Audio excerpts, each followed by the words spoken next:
While global vaccine demand is rising, Africa currently imports 99% of its vaccines. In 2021, member states of the African Union launched the African Vaccine Manufacturing Industry Partnership to self-produce 60% of the needed doses by 2040.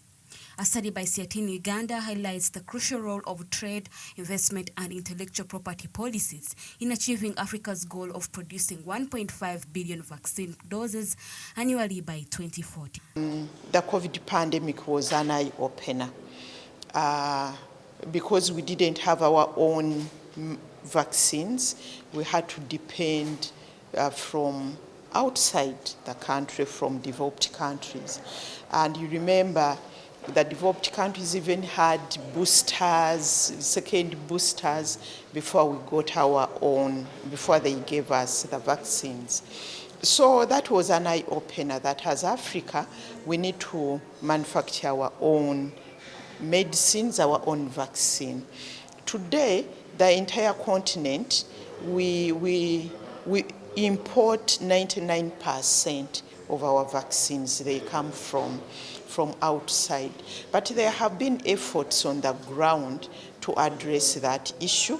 The African Union put in place a vision, a very, very, very bold vision, that by 2040, we'll be manufacturing 60% of our vaccines. So we need to start the journey now.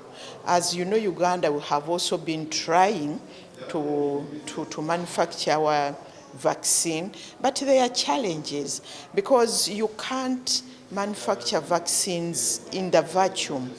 The policies, trade policies, investment policies. We can do technology transfer and do local production of active ingredients of vaccine manufacturing, or we can do production of fill and finish formulations in vaccine manufacturing, which are the easiest to start with. However, when we do this, we also have to look at what are the markets are we going to target. And one of the questions or one of the pertinent issues required of our company, which is manufacturing vaccines, is to analyze the level of its regulatory authority. The deputy chairperson of the Health Committee emphasizes a market worth over $1 billion. To tap into this opportunity, Uganda needs to revise its trade laws, ensuring market fragmentation to facilitate local vaccine manufacturing. Materials or equipment or materials so that they can set up at a cost that is really affordable. We also need to go into the trade laws. Right now, there is need for defragmentation of markets. When you look at the Ugandan market, and then the East African market and the African market, if you're manufacturing vaccines, you need to look at the African market.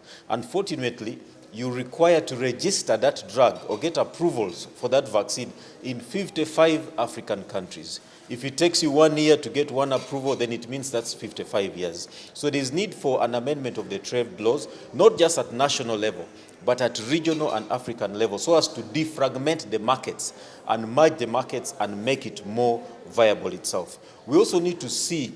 The World Health Organization mandates a regulatory body as a sponsor for vaccine manufacturing, aligning closely with Uganda's recognized maturity level by the World Health Organization. Our findings indicate the importance of collaboration with the National Drug Authority in this regard.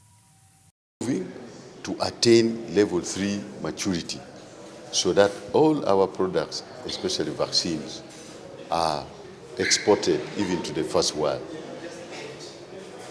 And National Drug Authority is here to take on Bubu, embraces Bubu, and ask everyone to take on Bubu.